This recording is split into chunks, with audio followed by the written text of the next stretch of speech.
hey, we're going to McDonald's next. Even if you tried, you wouldn't have the stomach to eat. Why have we created an anti-sex culture in the church?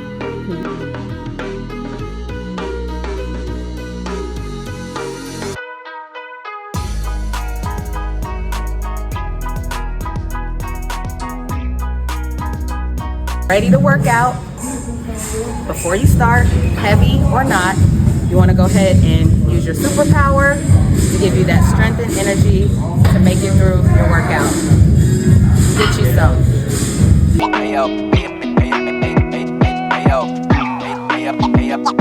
Welcome back to another episode of the CVMK show, because it is what it is.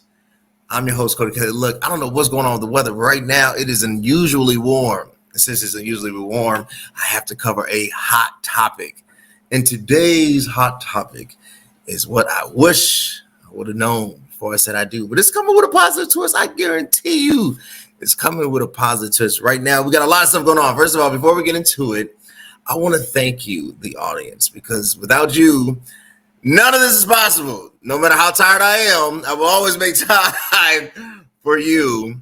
You guys have been amazing. You've been watching. I see the Google analytics. I see the YouTube analytics. Right now, I think we're at 13.5 for the subscriber count on YouTube, 13,500. You know, we're going to get to that 14,000 mark. We're going to get there before my birthday. And we're going to close out this year. And I'm just believing God. Actually, we're at 13,502. Shout out to the 2 subscribers that put us over 13,500. We're going to get to that 100,000 mark. And I don't care what anybody says. We're going to grind, claw, and scratch until we get there. Because I got to catch Club Shay Shack. Cannot allow this dude to keep beating me in numbers. I want to thank you. I want to thank you guys for the CVMK. It is growing. There's a lot coming down the pipeline that I'm super excited about. But you guys have been fantastic pushing it over. It is at right now 71.9 thousand. It's all because of you. So I want to thank you guys for just doing amazing, staying with us, being faithful, commenting, liking, and even some negative comments, but you got to take the good with the bad. But we got an amazing episode with some amazing people. My favorite couple, Demmond and Demmond Dorris, and because I got my beautiful wife on here. Now, normally, you know, she doesn't do this stuff. She's kind of behind the scenes, and I'm kind of the one always out on the camera with a lot of coffee on the side so I can get through it, right? But she made an exception. She's on today's show. So this is going to be a treat.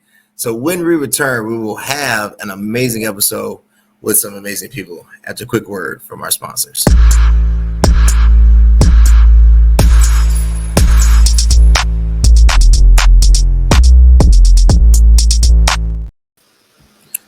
Demmond, Shay, April. Hey. How are y'all doing today? Well, doing well. Well, look, I am super appreciative to everyone that's here. First, starting with my wife, thank you for doing this. I know this is not your cup of tea to be, you know, out in the spotlight doing this. I'm really grateful for you. And then Demmond and Shay, as I said earlier, I think when it comes to couple goals and you talk about starting a family, raising a family, staying together, building something, I couldn't think of anybody better, right? So I think there's enough that to really give to your credence and to your commitment. And it's one of those, you know what I'm saying? Like sometimes when you see like a relationship, like a marriage, like it's not that you doubt, but you have your like thoughts, like, you know, like, you know, but when I see you two, I'm like, they like each other. You know what I'm saying? Like, they actually really like each other. So I wanted you on the show because I really want to get into this. You know, we're coming to our 10th year, right? And in 10 years, Wow. Yeah, I know, right. YouTube, CVMK, I don't know why I just thought about that, but anyway. So in 10 years, I've learned a lot, trial and error, mostly. And it's crazy getting to this point. I see how much we've grown, how things have gotten smoother and better, but at the same time, there was things I think I should have had. I'm not talking about having ducks in a row. I'm not talking about that part. Just a understanding of the true level of commitment and sacrifice that it really takes to pull this off. And I think, I think that I was naive, in the beginning. And now I'm seeing like there's really another grace to this, right? And so that's what I want to talk about today. I want to talk about what I wish I would have known. And I'm going to start and I'm going to throw this question first to Demonisha, and then April, I'll have one for you. When you are courting, dating, whatever, right? There is a basic science. Obviously, it depends and it varies age and whatever. But I do think that, boy falls in love with girl, girl falls in love with boy, right? It's not like a hard science, right? Usually, first rule of thumb is person A was attracted to person B. Person B reciprocated the attraction, started to form a dialogue. From dialogue, activity concurred or progressed after that. And then from this, we get to a summation of an official announcement of an engagement. And then from that, a wedding.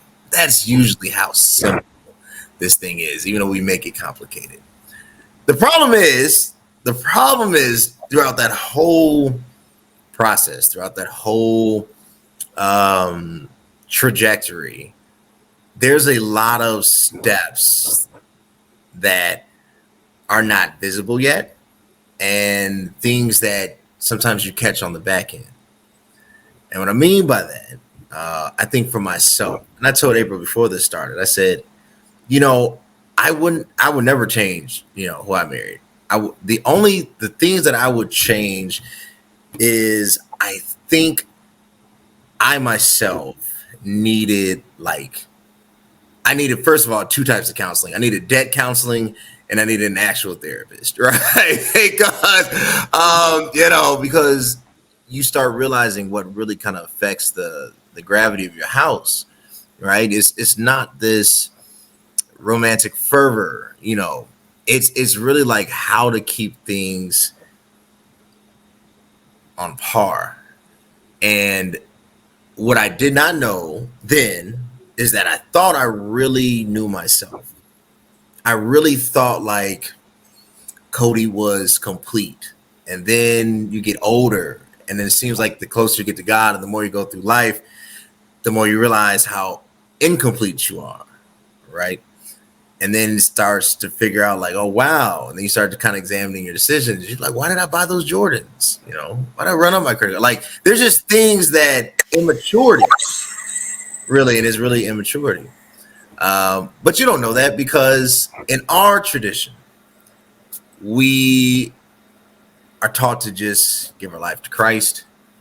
Everything will take care of itself from that point on. And it's true.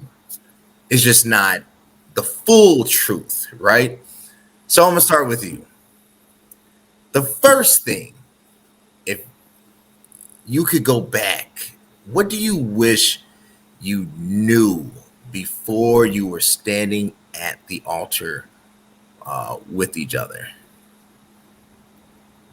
You want me to go? You go. What I wish I knew, and I hope I don't get too deep too soon, but I didn't realize that I had some issues with, I'm just going to go there. I didn't realize I had issues with my mother. Sure. And some of my upbringing, being the oldest child, and some of the pressure and responsibility and accountability that was put on me, I think unfairly. And I think I brought some of those issues into my marriage, expecting my wife to be the new improved version, or not have some of the same. I think I held my wife a little bit accountable for some of the things that I should have held my mother accountable for. So it's funny when you talked about therapy, and I didn't, stuff like that didn't cross our minds. Like you said, we're told to get saved, get our life to God, and everything will work itself out. But I think I actually did not know it, but I needed to talk to someone before I got married, probably get some real therapy. We did the whole, speak to the, I think it was your uncle married us. I mean, your grandfather married us. Yeah. So, we talked to your uncle. Yeah. So we talked to him, but I think I needed some professional out just a battery of therapy before I got married, because I think I brought some issues into the marriage that maybe I should not have because there were childhood issues. So I wish I had, and I think when you're young, you don't know yourself. I was 27 when I got married. You don't know yourself fully at 27. Yes. You don't know your triggers. You don't know what bothers you. You don't know how your childhood fully affected you. But looking back now, almost 21 years later, I can see how I brought some issues. All your baggage isn't necessarily ex-girlfriend baggage. All your baggage isn't necessarily, ex-relationship baggage. Sometimes it's stuff that happened before you even had a girlfriend. Sometimes it's childhood baggage. Mm-hmm. And I see where I brought that into the marriage, and maybe I was not as compassionate as I should have been in certain situations because I expected a different reaction than what I was used to growing up. And because I didn't get that reaction, I started to develop resentment. So I wish I was a little wiser before I had gotten married about myself. I agree. Shay. I guess for me, I was really young. I was 23, and I was very sheltered. I look at it as I had like these three coverings, if you will. Like I had my father, then I had my father, my family, my immediate family, then I had my extended family that just, always loved on me and protected me. And then I had my church family. And so when I was removed from that environment, I realized I wish I had known what I needed from him prior to, because I think there were some things that I needed from him that I didn't realize it, and I did not know how to articulate it. So I ended up resenting him for not fulfilling a need that I couldn't articulate. So I feel like, and I think a lot of that has to do with like being sheltered, and like my dad did such a good job of covering me. I did not know when I was being covered. So then when I get married, my husband's job is to cover me and be that protection for me. And when we were faced in a particular situation, I did not know how to articulate that I wasn't getting that covering I felt that I needed from him at the time. And that caused a big issue in our marriage. So I wish I had known what I needed from my spouse. And you're not going to always know, you're not going to fully know until you get into it. Right. But I wish I could have articulated what I needed from him sooner than later. That makes a lot of sense. And you, darling April, you. I wish I knew a lot of stuff. I feel like I went completely blind into marriage. I was also 27, and I saw my parents married, and that was like my, thinking of what marriage should be. I feel like if they got married, I can do this. They were married for a long time, so I'm like, well, some of the things that I've learned from them were mistakes that I also made in my marriage, because we're not our parents. So instead of me trying to become my parent relationship, I had to figure out what worked for me and Cody. So I had to really figure it out, and counseling definitely is a big need. Cody and I didn't get a lot of counseling in the beginning either. We both really needed that because we both had that, like Demmond said, that trauma. Childhood trauma is real. I definitely had a whole lot of childhood trauma that I didn't deal with before I got married, and I did bring a lot of that into our marriage as well. I think the one of the hardest things is our parents are our superhero, and they really are. But superhero doesn't mean God, right? And we pattern ourselves off their blueprint, but their blueprint was something that they created for that time. Case in point, right? My grandfather was my grandfather prided himself off of being the answer, right, to almost all life situations. I don't think that motto, as cool as it looks, first of all, it'll kill you if you try. If you try like I'm a strong arm everything, it'll break you.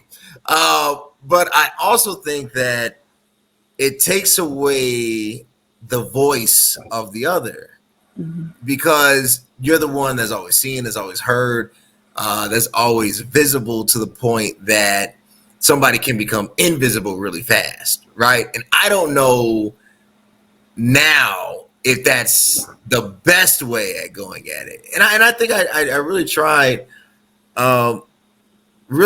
to mirror that, because that was something that, you know, I aspired to, that I looked up to.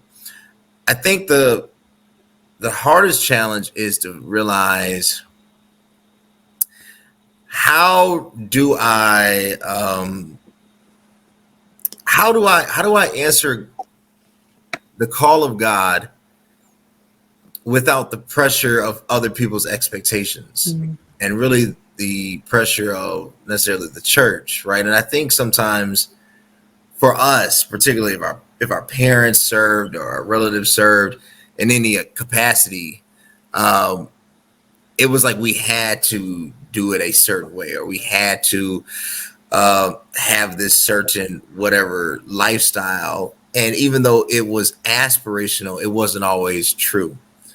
And as I got older, I had to really divorce myself from people's expectations, right? And try to organically figure out, where am I in God and how do I get to where God needs me to be. And I think the pressure is because the thing we don't want to discuss is that there really is no criteria for when and how to get married in the Word. You have the first example of a man. You have the definition. You have what God has created for his humanity. That is set, right? That is non-negotiable. But the age, the economic status, the political affiliation, all these other things that carry so much other weight, there's really no definition for it. There's really no clarity on. You have a man, or really not just a man, but a being that has two, placed in a garden, and then one day he is separated and then awakened to his wife, does not court her, and is automatically married to her. And then you have a subset of events that follow. And then you have a time of antiquity where everything was an arranged marriage. So now when you bring in that world into a postmodern, westernized, world, and then you add another layer of Black expectation to that, it gets really, really confusing really, really fast. So my question, I'll start with April and then I'll go to Shane Demmond. Do you think, not misled, but do you think that fairly or unfairly, the church put an expectation on you that they didn't fully understand or fully give you the time to flesh out? Absolutely. I was born and raised in church, so yes. I feel like being a preacher's kid is a whole lot of pressure. It's not per se like solely the church responsibility, but I think it just comes with the territory. You have so much responsibility at a young age.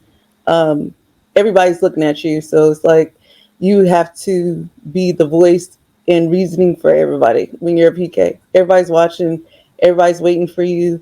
And I was always feeling like they're gonna wait for me to make a mistake. And I hated that. I'm like, I know I'm not perfect. I'm not trying to be perfect. I don't want to be perfect. I don't want to be labeled as a perfect Christian per se, because we're human. So I was like, I know I'm gonna make some mistakes, and I know I'm gonna get a lot of backlash just because of my position. But that's how I felt as a PK. Shay, do you feel like, being the daughter of, Deacon Billy Joe Walls and Deaconess, Rosie Walls, and just growing up in the grand old church, that there was an expectation for you, that was an identity that you didn't ask for, that was given to you, and that somehow you had to manage this under that scope? I can't say so much for my father or even maybe the church per se, but growing up under Rosie Walls, I love her dearly. But she has this standard, especially when you're trying to live a saved life. Yeah. She has this 1942 version of salvation.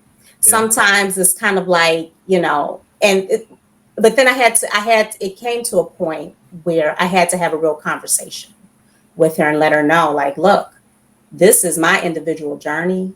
God has a Rosie Walls. And I love my mom dearly, but he needs a Tequilla Walls, So with that being said, I had to, in that moment, I had to seek God for myself. And honestly, I did not really truly develop my individual relationship with him to its fullest extent until after I got married. And that's when I realized I started finding myself in God. I don't want to say on God's terms with me. So, and I was able to carve out and allow God to carve out basically my walk with him and what works for me and my relationship with him. My salvation, it will have like the key ingredients that everyone else has, but my salvation may not look like Demmond's or somebody else's salvation, because there's some things that's special just for my walk. It's a customized walk, if you will, and it's an individual journey. And I had to figure that out, and I'm still figuring some things out. There's some things I've learned to say no to, because just for my own peace and to build my own home, we had to learn to do that. Like, no, we're putting our house first, not the church. We're putting our kids first, not the church. Not to take away from God. God's always first. Right. There's some things we had to do as a couple, and we made a choice. And we caught a lot of flack from it. Like, oh, you're not going to this service? No, because my kids, I want my kids to remember us at home with them or doing activities with them, not us sitting on a pew all the time. So I guess, there was some expectations that they had for me, but I was able to kind of figure it out. So, Demmond, you are now de facto assistant pastor. Executive pastor, exactly. Right. We have an assistant pastor. Executive pastor. Son of now a jurisdictional prelate. Yeah. Right. So talk to us, man. It's a little different for men, but it's still it's different. It's better in some aspects because there's like gender expectations within our denomination, which is a little stupid, but it's worse because they expect you to lead at some point, right? Like you got to pick up Superman's cape, eventually, right? So, so how do you deal with your husband, protector, provider, house now, but this, how do you deal with that? I think that, like you said something about men and the expectations. I think, man, you just gotta be man enough to know who you are.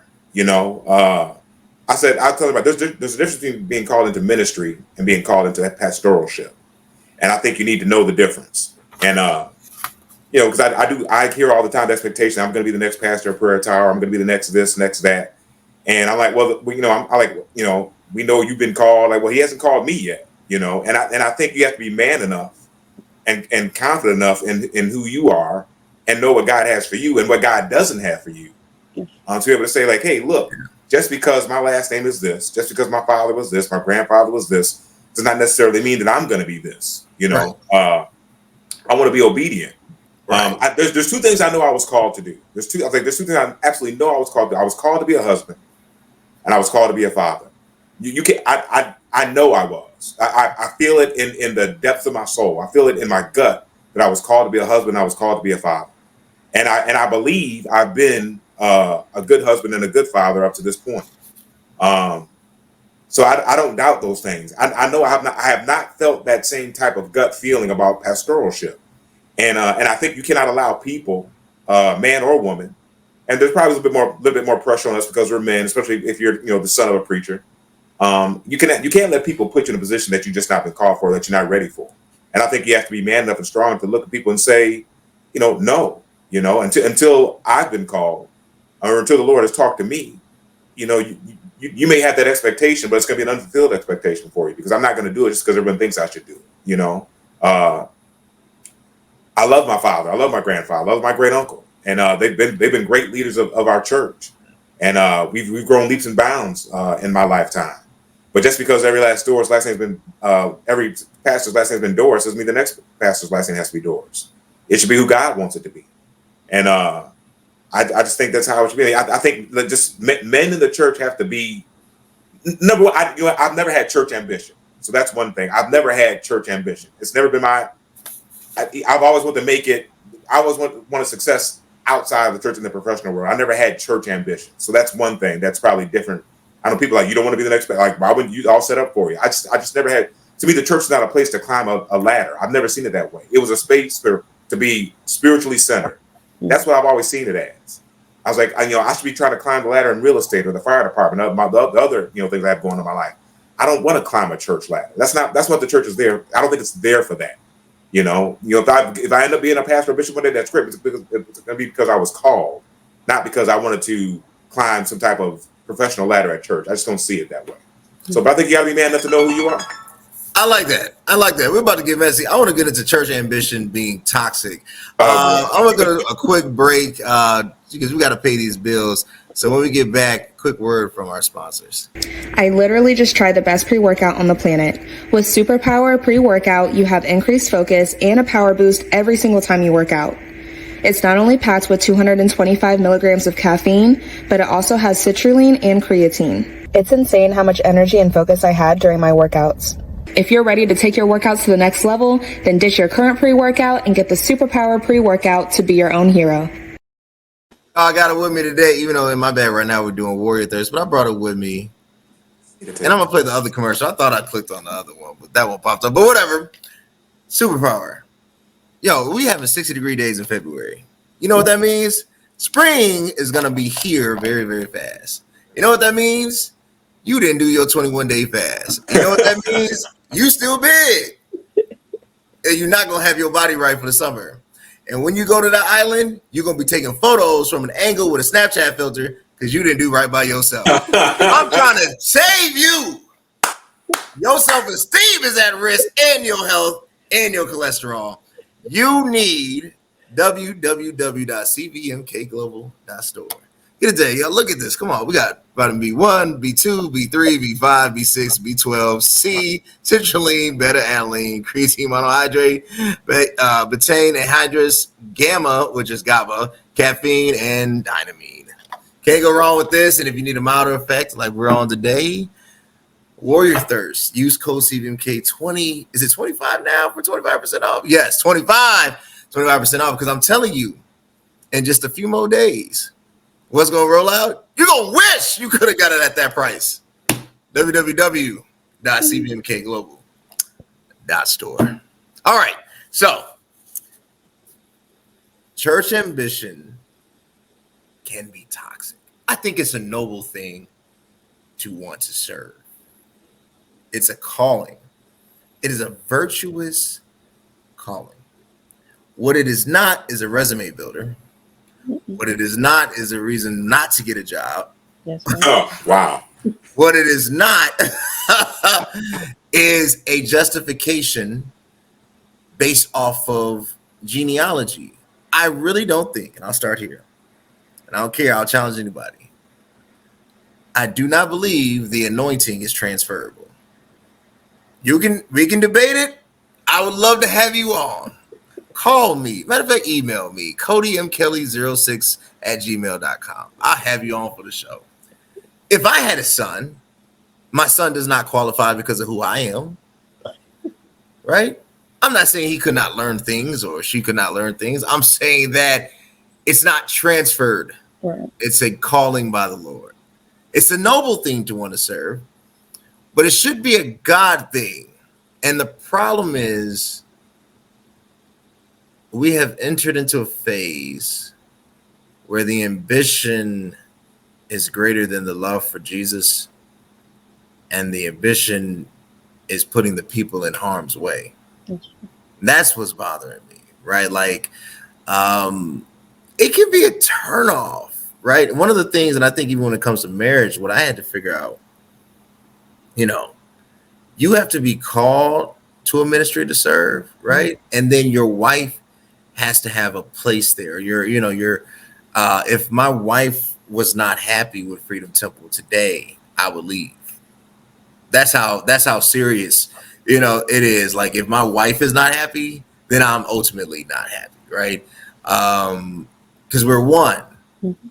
And I think sometimes we've created now an ecosystem where we have based our ministries off of the event effect, and if you're not a performer, you don't have a place. Mm-hmm. But I always thought, and I've always seen, that some of the strongest people are the ones that are in the pews, right? Mm-hmm. So as a married couple, and I'll start with Demmond, Shay, and then April, I'll throw this one to you. Church plays a real it's a real variable in a relationship. If you really love Jesus and you going to church matters. If you ain't going to church, then I question faith, because how do you eradicate certain scriptures, right? So church matters. So if church matters, if you end up in a wrong situation, it can be very, very toxic, right, to your relationship. No, I'm not going to use that example. I almost said case in point. I'm going to say this. I'm going to say case in point. Let's say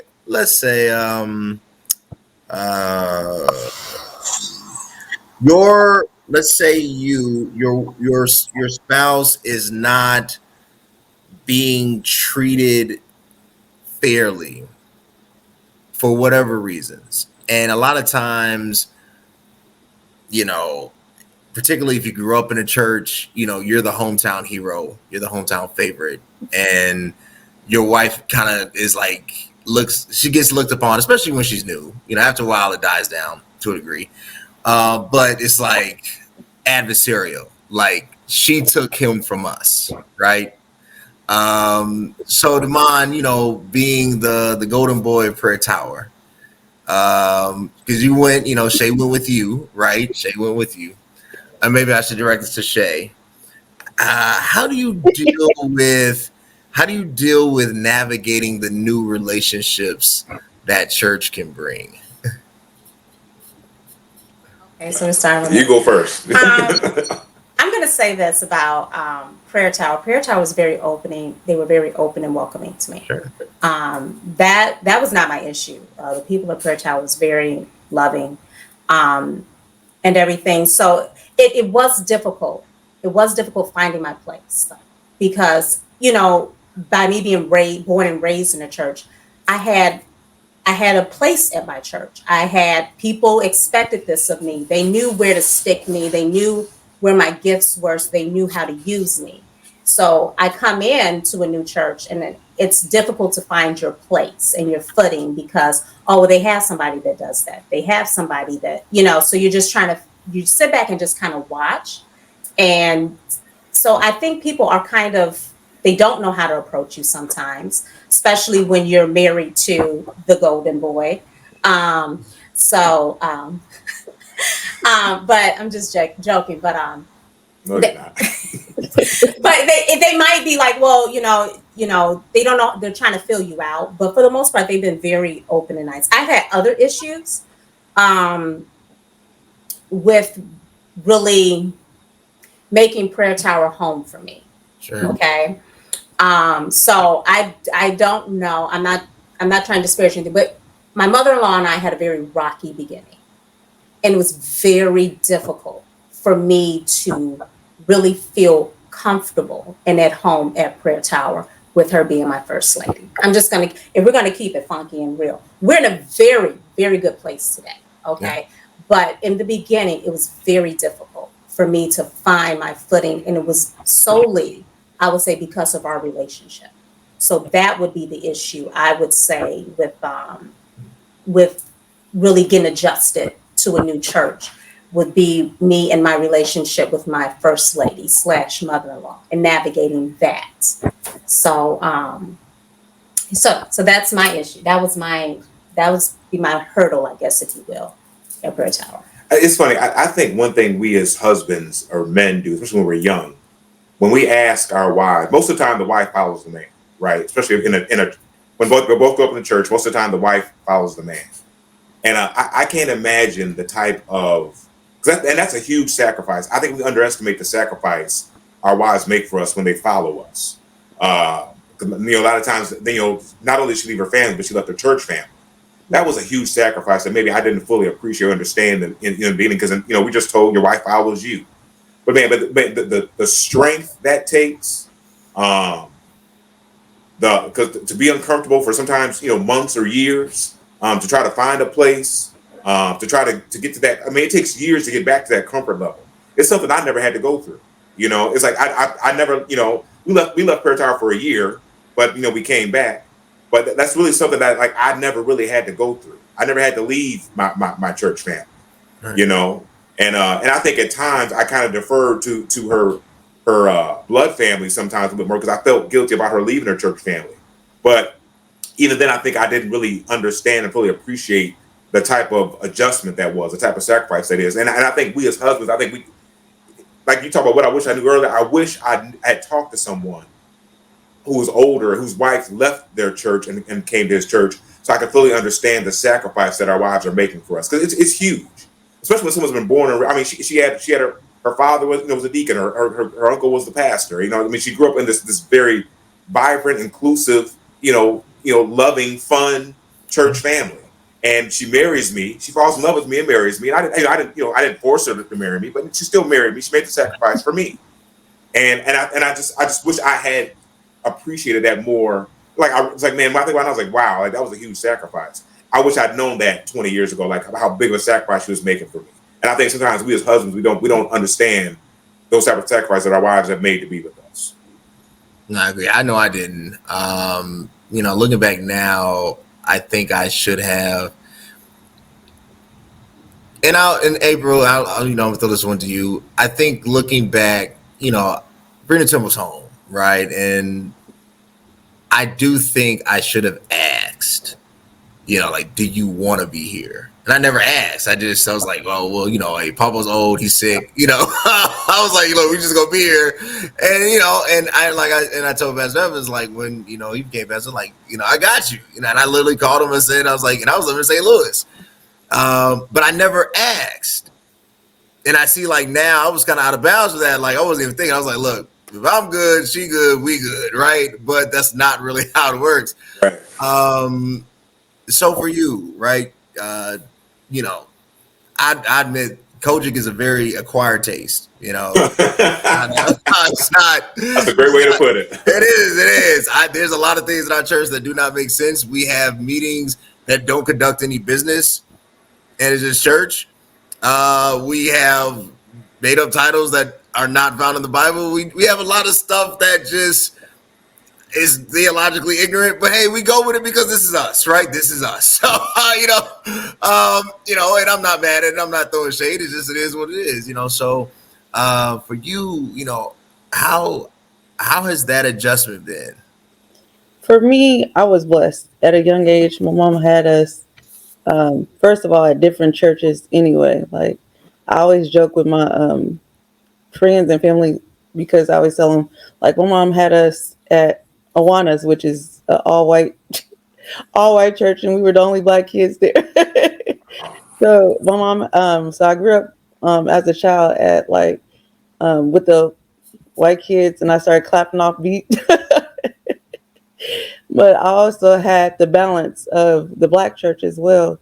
So, and then it's funny because Pentecost, my grandparents were Pentecostal, so that I was used to long services, so that when I adjusted to Kojic, it wasn't really hard because if you're in the Pentecostal church, it's going to be a long service. But also, God really adjusted us in our marriage because we were able to go to St. Louis, and we both had to find our way per se in different churches as well. And Cody, him and I, we had to adjust to, just because of where we lived, we had to go to different culture churches, even. But him and I, we were like, we have to find a Pentecostal church. It's boring. So it was more of a boring thing for me. Like, my dad always taught us growing up, he's like, I don't want to go to a dead church. He's like, if it's dead, I don't want to be there. So I was always looking for something that was like lively. People were happy. As long as it was live and they felt like everybody was excited and moving, it was easy to adjust for me. I like it. I want to go here. I want to go to, I've written it down for our last 4 segments. That's going to take us about 20 minutes to complete. Finances, friends, exes, and romance. And I'll start with finances. Finances, are vital. I don't, I scoff at this notion that you have to be, 6 figures or 7 figures. I saw a meme. It was last year around the holidays. It was like places that you can't take a woman on the first date, and there were some nice. It was like the Cheesecake Factory, and and I was like, hey, you don't even know this person, Right. And so I think we have gone in the opposite direction in becoming too materialistic. But at the same time, I think for the sake of church, as great as faith is, and as great as the anointing is, and as great as having a prayer life is, there are some arguments that prayer won't fix, but a paycheck will.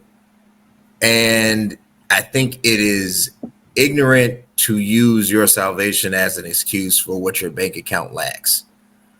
And I made that error. So I'll start with myself, right? I don't point fingers. I point, Sammy Davis Jr. said, I make fun of myself, therefore I can make fun of you, right? So, I when I got married, I was an intern. That was a red flag, So I was an intern when I said asked Ava to marry me as to get engaged, and then I lost my job, and then I finally got a job a couple months before the wedding date, but I was only making $30,000 a year, and that is an unacceptable low, right? Like, looking back now. Yes, did God give me the grace to get to this point? Absolutely. The tears that I had to cry, and the headache and the worry and just all the mishap could have been avoided if I would have been a bit more disciplined. I'm going to say this, and there's no hard number, but I do think there has to be a hard conversation. Both people have to create a partnership expense report of what it would take to be with me. Mm-hmm. Whatever that number is. So that includes if you get your hair done, how many times a week, if you get your eyelashes done, or if they're painted or tatted on, how many times a week, all the things that it costs to be you. You have to be able to carry that number times 2. And if you can't carry it times 2, you probably shouldn't say I do. And I know that rhymed. I don't know why I'm on my Dr. Seuss. It's just late. So only because what happens is a kingdom marriage really will never fall under attack from sin, quote unquote. Not that you won't have temptation, but if you decently saved, I'm not even gonna say speaking in tongues, casting out. I'm gonna just say you know enough. Like, hey, look, I don't go to strip clubs. Like, if you think how people make mistakes, there's just some arenas you will never partake in, right? So you won't fall subject to that. If you're decently in line with Christ, really the only areas that you could be attacked is in finances, relationships, or health, right? So your finances has to be utterly important. And the mistake that I made that I think was unfair to April was I wasn't there yet. You know, and I'm not saying that you have to be at whatever. I'm just saying you need to be able to say, if she don't work, I can cover us good, right? No matter how much, whatever, I got us, the rent is paid, the T-Mobile bill is paid on time, Xfinity is paid on time. And I wasn't there yet. I was trying. It wasn't like I was lazy. I mean, I was, I had all these interviews and did all the stuff, but I wasn't there yet. But I was so, and I think I was just horny, honestly, but I was so ready to get married because I wanted to do right and I wanted to please everybody and I didn't want to burn and go to hell and, got tired of repenting and, and all this other stupid stuff, not stupid stuff, but all this other real stuff, not stupid stuff, but all this other real stuff that I was willing to put a person in financial harm because of the lack of discipline. I'm going to take a quick commercial break and I'm going to give Demmond Dorris about a minute to think on this. Finances. What is the magic number when we come back? What do you need to have before you say I do? After a quick word from our sponsors. There's a hero in all of us waiting to be unleashed. All it takes is just that one last push. Activate the hero within with CVMK Global Supplements. All natural, steroid-free, designed to enhance performance, build muscle, and increase energy. You are unstoppable. You can do this. Become your own hero at www.cvmkglobal.store. Yo, you know what I got with me? I got with me the way. Because when it comes to protein, there's the way, the truth, and the light. The way. I'm telling y'all, I was smelling it before we was on break. This smells really good. Chocolate, I got that chocolate. 110 calories, 25 grams of protein. All it is whey protein isolate and digestive enzymes. None of the funny stuff, none of the amino acid spiking, straight to the muscles, straight for the results. I want you to get this 2-pound juggernaut right here. You will not be disappointed. Oh, I'm a vegan. I want plant-based. You want plant-based? We got Transform. Chocolate vanilla. There's no excuse to why you're not there. www.cvmkglobal.store. Okay. Finances. Demmond, what you recording Shay? Obviously you weren't where you are now. Acting close. Right. Was there any mistakes financially? Do you think you should have maybe been a little further? Do you think, hey, I was good, God took care of it? I mean, finances, what is your take on that? I don't think I should have been any further. I think where you at is where you are. And there's just, I think there's some habits. I wish I had to have a saving more money. I wish I didn't put pressure because, when she came from an upper middle class family, her father did very well. I came from upper class, middle class family. My father did very well. They both had great wives that helped them build, their households. So I think I put a lot of pressure on myself to try to give her that lifestyle at, in my early to mid 20s or, in my 20s that, her father gave her in her 50s and 60s. My father gave me in my 40s and 50s. So I think not putting that financial pressure on yourself and realizing that you're not supposed to be where certain other people are and stop running that race and comparing yourself to other people, either your own father or father-in-law. But I don't know if there's a magic number. I just think there needs to be an understanding between the spouses. But I'll tell you, when I knew I wanted to marry her, one of the things that made me want to marry her, I remember we were going out all the time. I was whining and dining. We were going to jazz clubs. We were going out to eat, high-end restaurants. And then I wanted to buy a house. I wanted to move. When I got married, I wanted to move her into a home. So I told her, hey, I know we've been going out every weekend, blah, blah, blah. I was like, we're going to have to start maybe, staying in, having pizza more often or just chilling, watching movies because I want to buy a house and my money's got to go towards, down payment for this house. And she was like, cool. You know, she not no static about it, wasn't upset about it. You know, and I felt like she could be a financial partner. So I don't know so much. It was there was a magic number. And now when I got married, man, I actually took a pay cut. When I was working for Motorola, I was making about anywhere between $45,000 to $50,000 a year with bonuses. For the year, most people don't know this, but the year before I got into the fire department, I worked for Will County Workforce Services. I actually took a pay cut down to $40,000. So that's what I was making the first year we got married. And then a year later, I got on the fire department. That's when the money started kicking in. So I actually took a pay cut when I got married. I was only making $40,000, had a baby on the way. You know, Kenny was born. That's on, you know, first year of our marriage. So I wasn't making, you know, great money, but I had a great partner. I had a great wife.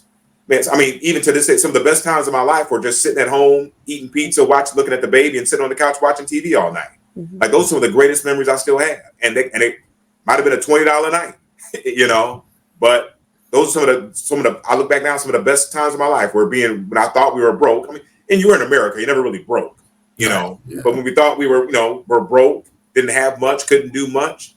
And, you know, we had a young child and had another baby, you know, a year and a half later. Those are some of the best times of my life, man. Going to the free days at the zoo, free days at the museum, you know, trying to stretch the dollars. Yeah, I think it built our relationship. I think it built that trust and companionship with each other. We leaned on each other, you know. And now that we have, you know, we're doing better now, you know, but we still have that. We still talk about everything. We still, you know, talk about the money. There's a certain amount that we won't spend without talking to each other about it. And those are kind of lessons I think we learned when we didn't have much. You know, sometimes I think if you go into a marriage with too much, you don't develop that camaraderie. You don't develop that trust with each other. Mm-hmm. And I think because we didn't have a whole lot when we got married, we developed that. And I thank God for it to this day. Like Shay, how do you, you know, now I think your generation is a little bit better, but not today's, you know, as my friend Denzel would say, modern day woman. You know, you're the daughter of Perry Walls. You know, our Perrys can be particular. I think it's the best way to say it. They love them. I mean, they love them. So, but you know, I mean, you know, you weren't in the hood or anything, but you know, was there any at times you was like, I don't know, just had to throw off, you know, had to be like, hey, I don't want to hear that garbage, or hey, I have to turn this out, because you hear a lot, you know, you see a lot. Comparison is real, right? And maybe early on when it wasn't, you know, flowing like it is now, was it be like, man, you know, I really wish I could get a real Louis Vuitton, you know, instead of Louis Vuitton, right? Like how, you know, being honest, like, you know, how do you throw off and get past that? One thing is, people might look at me and think one way of me, but Demmond will attest, I'm a cheap date. I'm low. I'm not high maintenance. I'm really not. And people think I am, but I'm not. So for me, it's not really, to go back to that magic number, it's not a magic number. It's like having like that magic partner, that partner that's willing to walk with you through the thin times and support you. So yeah, sometimes you're like, you see people like couples our age who waited to have kids, and then like they're traveling because, you know, we have friends and family. They're traveling all the time, and we're sitting up here looking at our kids, you know, but it's a give and take, you know. So I don't think it was a thing where I was just really envious, but it's just kind of like, maybe we should have waited. But now I'm so grateful we didn't wait, because now our kids are adults and we're still young enough. We can travel with our kids and have an adult. But you know what I'm saying? We can enjoy life still. And that stage of our life is done. And we have family and friends our age, small kids. And I don't feel bad for them. I was like, you know, too bad, too sad, because you guys were kicking it while we were at home. But for me, it's just kind of like, if I say I love him, sure, it's not about how much money he's bringing to the table. It's like, can I help build on what you bring? Whatever it is that you bring, can I help you build on that? And I think so many people are just looking, well, what can you do for me? What can you do for me? Instead of looking like, well, what can I do for you? How can I add to you? How can we add to this? Mhm. And so, and I think part of that is, even though the Perry women are very particular, but I do think they have this old school mentality that I think I kind of was kind of instilled in me, which I'm grateful for. And it's being like, I don't want to say traditional wife, but being a wife that is not in competition with her husband, that's there to support her husband. And he's here to support me. So it's not like I'm this, old school 1950s housewife, but we're in a space where, hey, if you're going to be the main breadwinner, whatever the case may be, I'm not going to give you static because maybe we can't do the extras this week. Our bills are paid. I mean, the roof, we have a roof over our head. We have food on the table. You know what I'm saying? I'm grateful. And I'm with somebody I'm happy with. I'm grateful. And I think if we just switch our mindsets to that, and just be happy with what we have and stop always looking to what other people have, I think this is society. I think relationships will be so much better. But everyone's always in competition with each other. And I think to me, I'm not on that. I'm not a competitive person like that. So, yeah, I don't know. I just feel like I'm just happy. I was always happy where we were, in those moments. I think marriage requires a lot of appreciation and a lot of selflessness. And I think selflessness is a quality that's been lost in a lot of people. Now, everyone's very selfish now, but no one's selfless. And no one goes into anything now, figuring out what they can give to it. They just want to know what they can get from it. And if you cannot go into marriage thinking about what you're going to get out of marriage. You have to go into marriage thinking about what you can give to the marriage. Because when you give everything you can, that's when you get everything you need out of it. And I think people don't see it that way anymore. No, I agree. April, Rakisha, finances.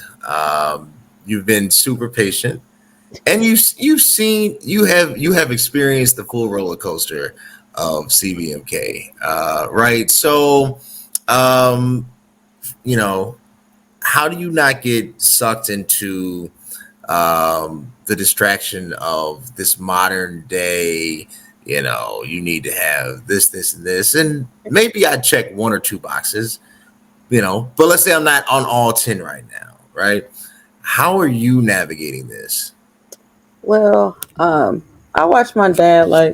One thing about my dad, he was phenomenal with my mom. Like we were middle class, but my dad he was like the breadwinner always. And he didn't care if she worked.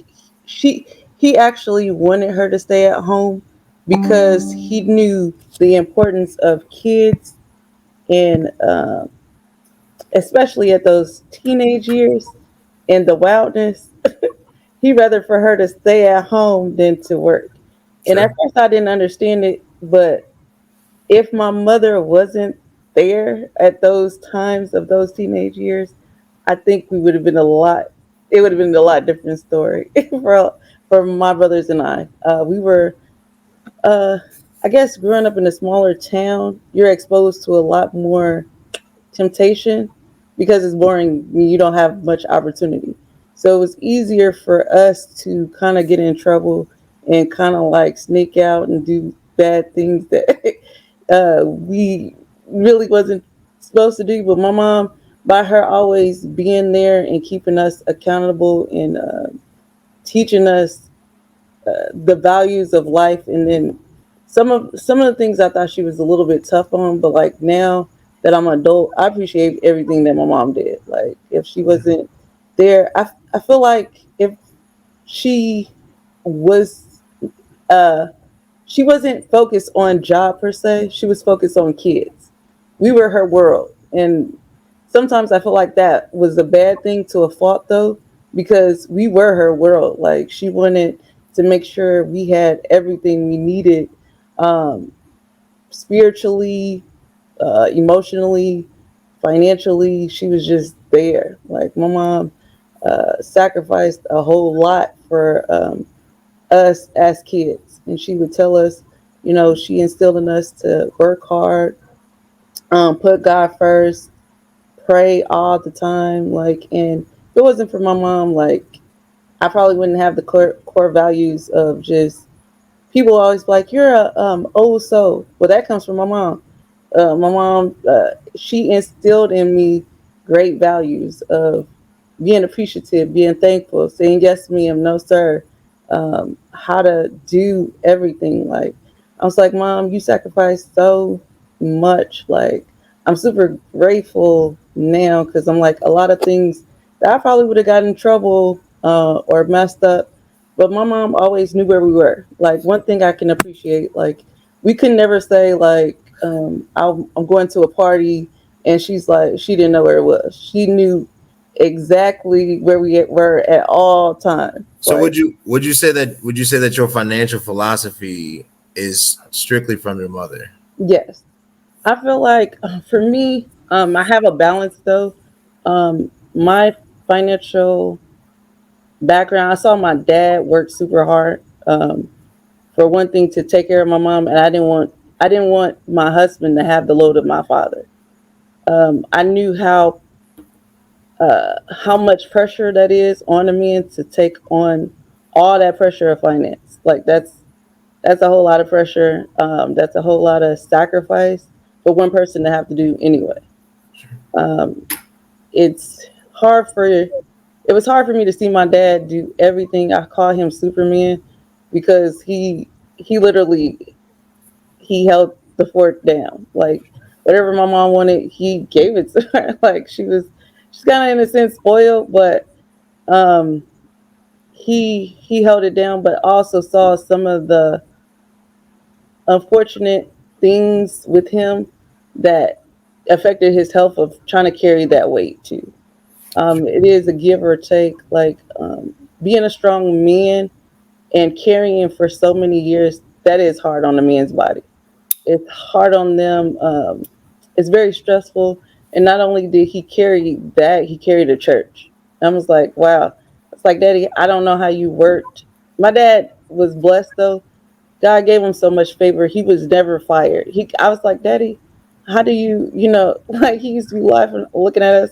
He's like, when, some people got fired, he's like, I don't understand. Y'all don't work hard. So But he had never got fired. so so your I think it's safe to say that your worldview is solely um, nuclear setting, right? It's mother, father, their interaction, their engagement. Even when it comes to, let's say, the entertaining of other relationships. And what I mean by this, friends and exes, I think, kind of go hand in hand. So what I've learned, or what I'm learning, is I do. This is layered. If you just stick to male friends, stick to my homies. Your homies have to be married. Not that they all will be, or all will be at the same time. But you can only what you allow to feed you will be evident in your stature, right? So my friends have to have at least the same mindset, even if they're not in the same circumstance. And those good habits can positively affect a relationship. That's A. Here's the B part. We live in a very inclusive society. Inclusion is everything. There's no such thing as man's job, woman's job. Not even in the church, even in our traditional church, the norms are changing slowly, but they're changing. The idea that all your friends will have the same gender, questionable. Because you interact. You run a business, you have to hire. You can't just say, I want to hire all males. You'll get sued. That's discrimination, right? You hire the best person for the job. You interact with this person daily, whatever. You go to church, you see people like, people are cool or not, But what I've learned, and April does a good job, is that I have to be real with myself on why I befriend whoever I befriend. April has a saying that she gets on me. She'll see one of my podcasts, and I'll be like, man, that was a great episode. And she'll be like, you only had her on because you think she's attractive. And I'll be like, that's not necessarily true. I really was and really am excited about the subject matter. The physical aesthetics just add ice to the cake, and it helps me stay up, So, but the reality is, I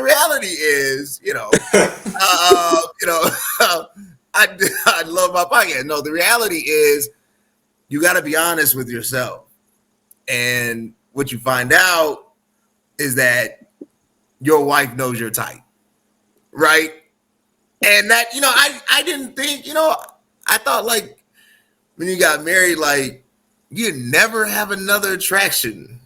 And then you get married, you realize like, man, I'm almost attracted to everything that's walking, So it's this weirdness, but that doesn't mean lack of character.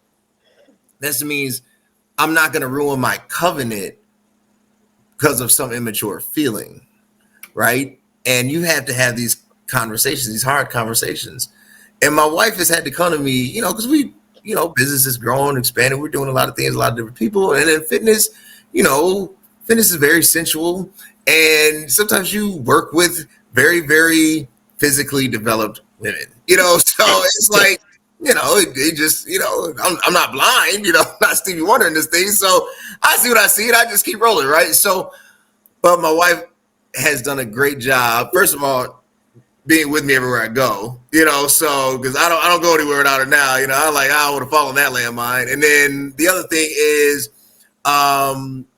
being honest with what I like. So I want to say this, Shay.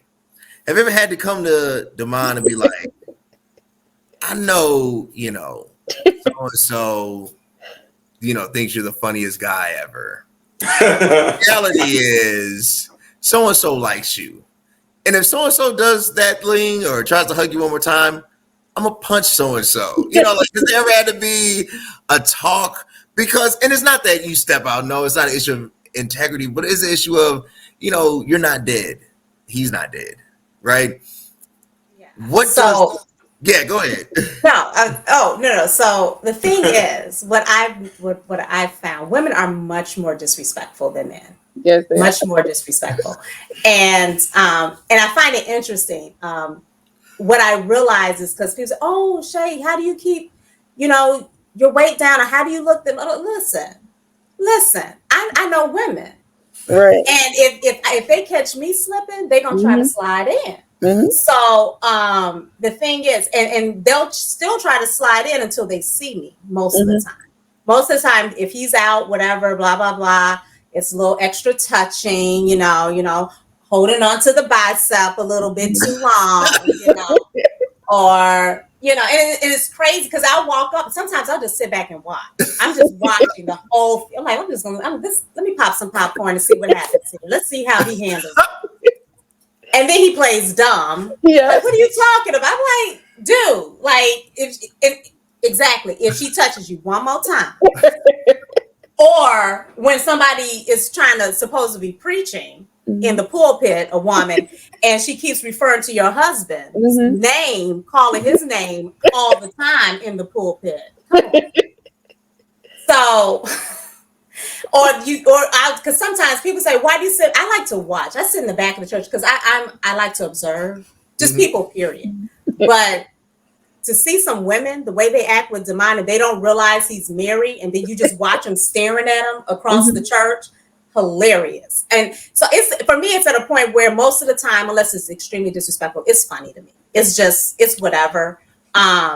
Especially when you have some that's completely not his type, and they think they shoot their shot, and they keep shooting their shot, and it's hilarious to me. So I we joke about it. I make fun of him about it. So I'm not that fazed by it anymore. Yeah. But there are some that have been like disrespectful, and so that can be a little challenging. But I trust him. And he already knows, the deal. Like, okay, as long as you know you at that, I've been with you for 20 plus years. I'm digging in them pockets.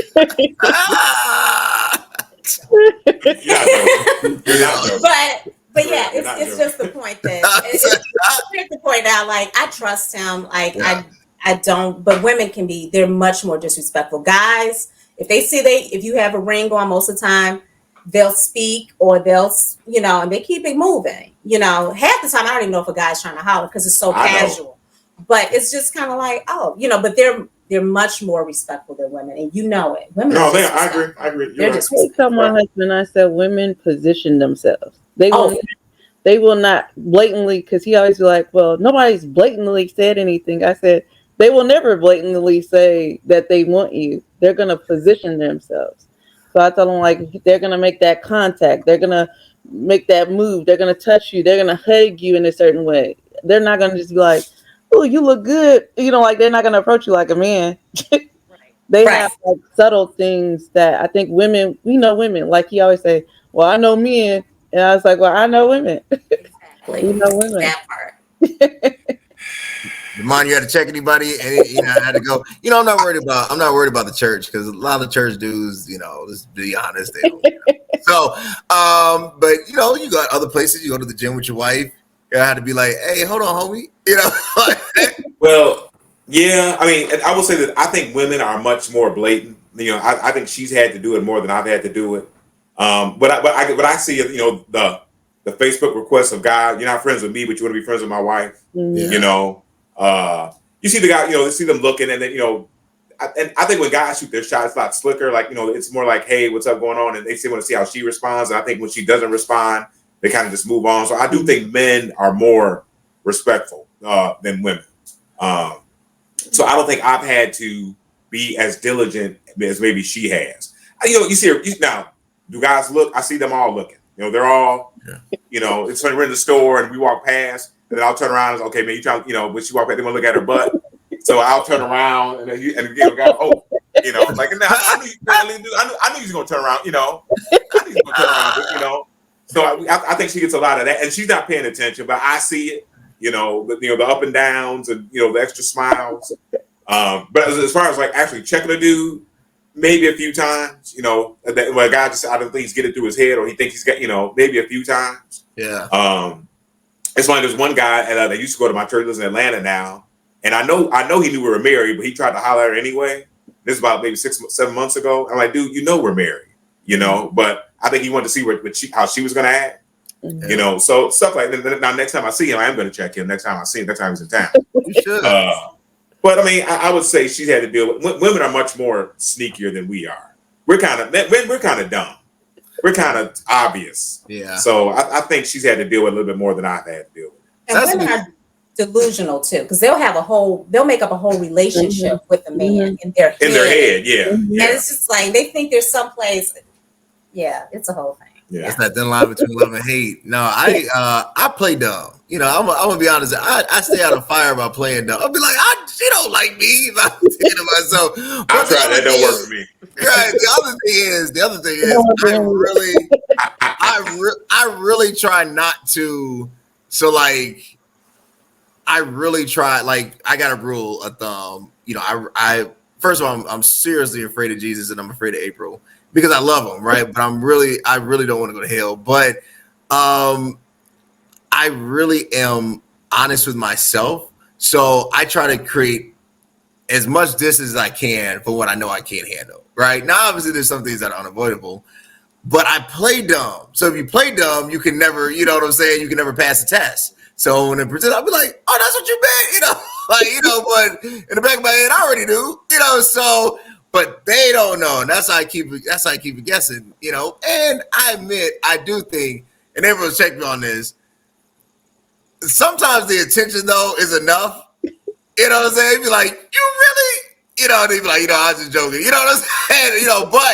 but it's not as funny as it sounds. But it is something that I'm aggressively working on. Look, we'll return our last subject, dealing with romance, after a quick word from our sponsors. Flex it.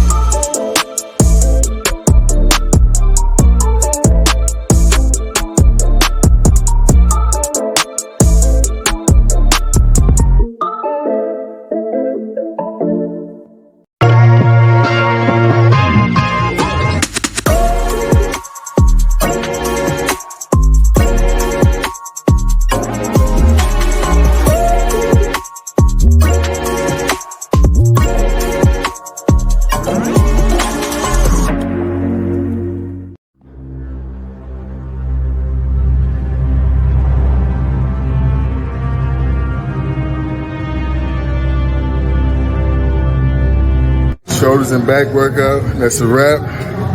2 hours in. Superpower works the whole way through. Keep you going. Lock in, man. Get yours. Superpower. Yo, shout out to my trainer, Malcolm Bryson, man. Shout out to the big homie. But look, he agrees and I agree.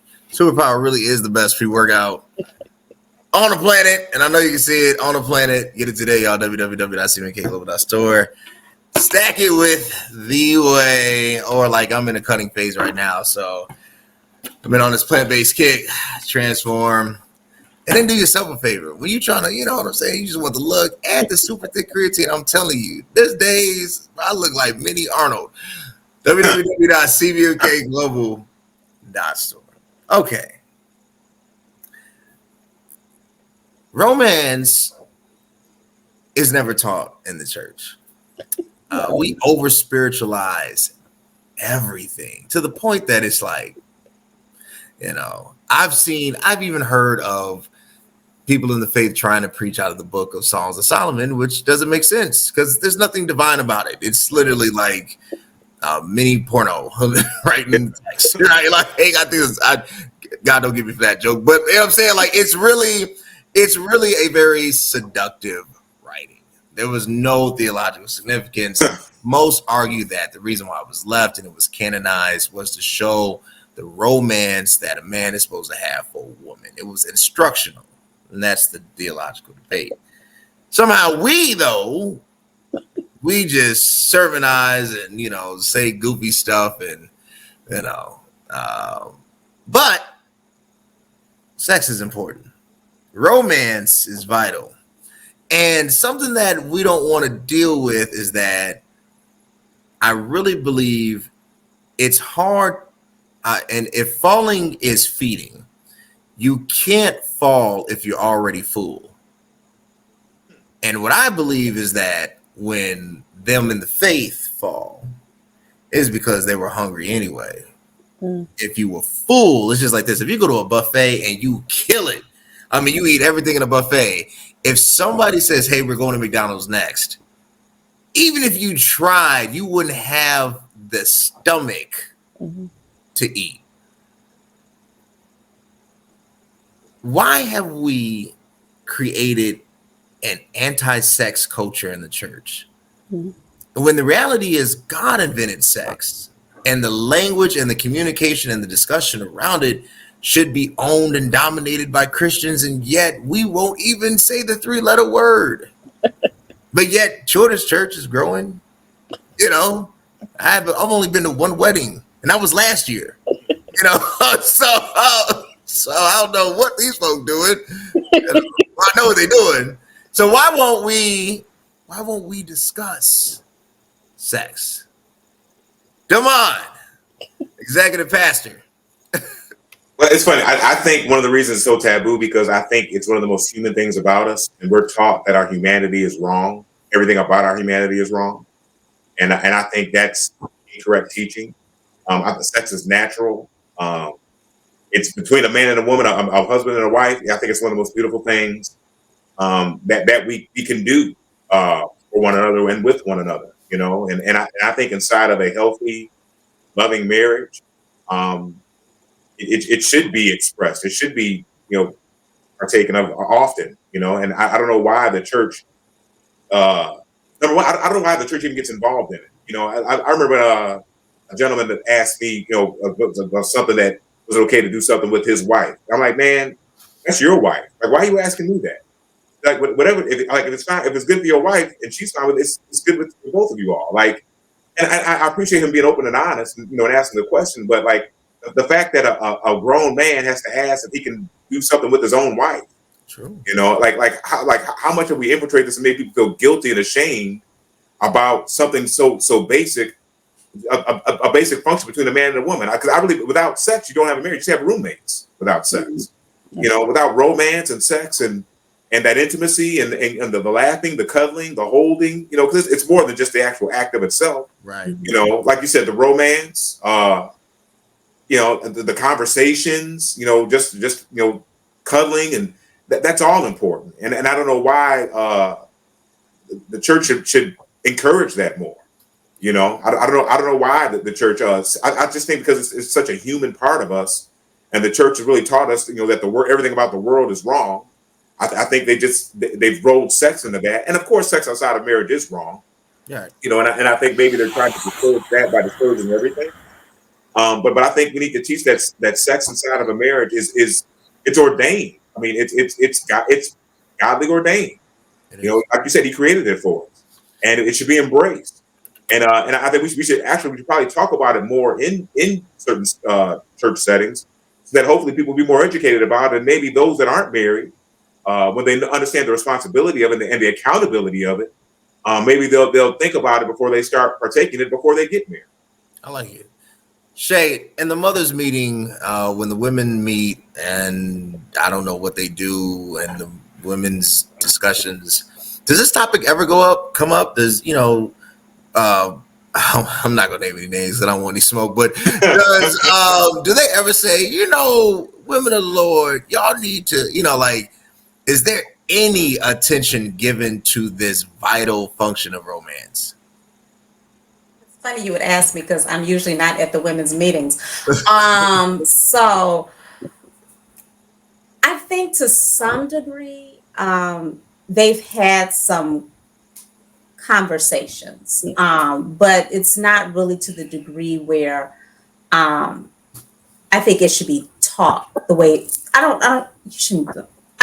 taught, or where I guess you can open up that conversational door where you can start discussing, where a young woman can have a frank conversation from somebody older in the church that's not condemning, that's not judgmental, that lets her know that it's okay for you and your husband to express yourselves in whatever ways. Because I know that there's some gray areas, if you will, in the church, or if you on some of their views with some things.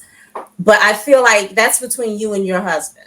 And I also think, even though we say it's too spiritual, we make things too spiritual, it's also like the trick of the devil, because when you're single, you can't get enough of it. And then a lot of times when you get married, you're too busy, you got to make time and all this other stuff. And it's just kind of like, it just lets you know how the devil will flip the script on you. Mm-hmm. And a lot of times you need to just be in tune with that. And it's just kind of like, if you really stay on top of it and notice, okay, no, he's trying to distract me from our time, whatever, you still got to make time for each other, because it's all, I think it's a responsibility of the church. If you're telling us that, hey, we need to get married, you need to teach us all aspects of marriage. You need to teach us, how to keep that fire going, how to stay romantic and not become roommates and everything. So, but as far as the conversations in the women's meeting, I don't show up to half the women's meetings. I'm sorry. So I wish I could give you more insight. But yeah, that's just my perspective, I guess, on it. But yeah, I'm sorry. I wish I could. I'll try to pay attention next time. This is what I propose, and April, I'll let you get 30 seconds to close, and then I'm gonna bring the show to an end. This is what I propose. What meeting do we have coming up? Workers meeting. Probably won't get in time for the workers meeting. What else do we have? YP. By the convocation. You really want us to come out? You really want us to support? Have a day of sex. Not like a day of sex, but a service a service for the Christians. So for married, for the kingdom, what does kingdom sex look like? How do we operate? What should be on my playlist? Is it Keith Sweat? Is it Jodeci? Right? Like, I'm a Jodeci brother. You know what I'm saying? Like, you know, it needs to be tailored, and we need some people that are actually going to really discuss it and not sermonize or over spiritualize a very natural and God-given function.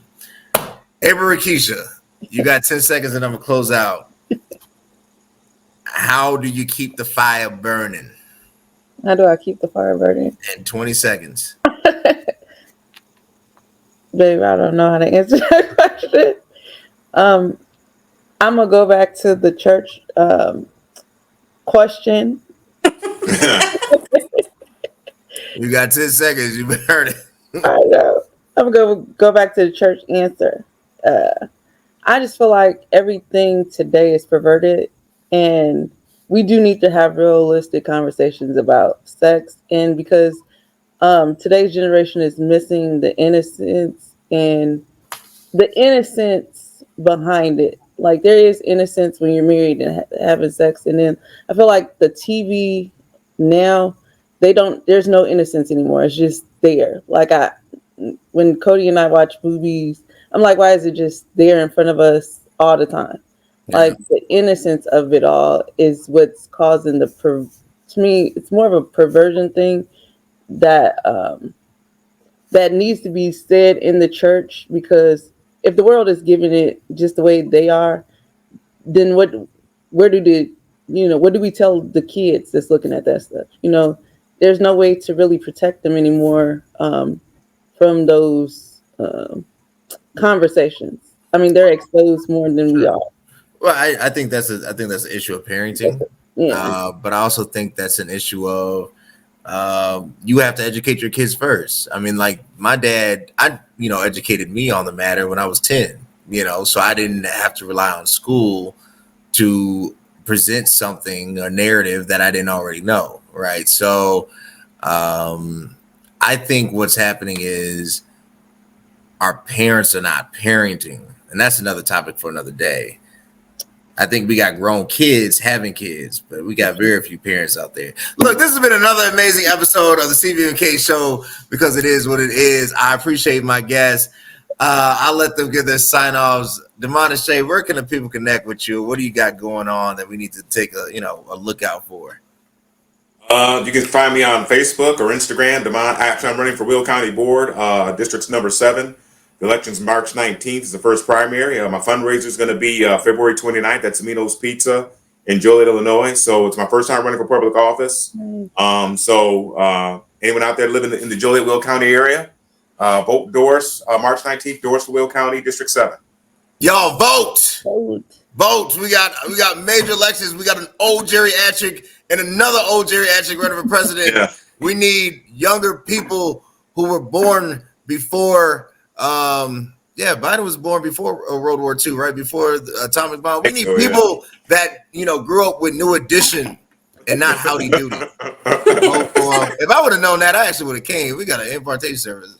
Y'all vote for him, running for Will County President. April, Shay, where can they connect with you? What are you doing? Well, I work for Congress right now, so that's fun. But you can find me on Facebook, Instagram, Tequilla Dorris Shots. On Instagram, it's Shots of Tequilla, and still working with the youth here and there at the church. So yeah, y'all connect with her, and then to my wife, April. Where can they connect with you? CVMK Global.store. This is our business, so you can connect me wherever Cody is. I am. That's it. That's true. That's why you can't slide in my DM, because my wife checks out my stuff. But look, www.cvmkglobal.store, where it goes down. Best supplements, Instagram, CVMK_global. It is what it is _show. CVMK33, TikTok, CVMK Globe, Snapchat, CVMK Global, Fanbase, CVMK Global. There's so many different platforms we're on. Twitter, CVMK Global. Wherever it goes down, it's CVMK Global. I want you to do it. I want you to subscribe today. Hit share, like the button. And until next time, guys, Thanks.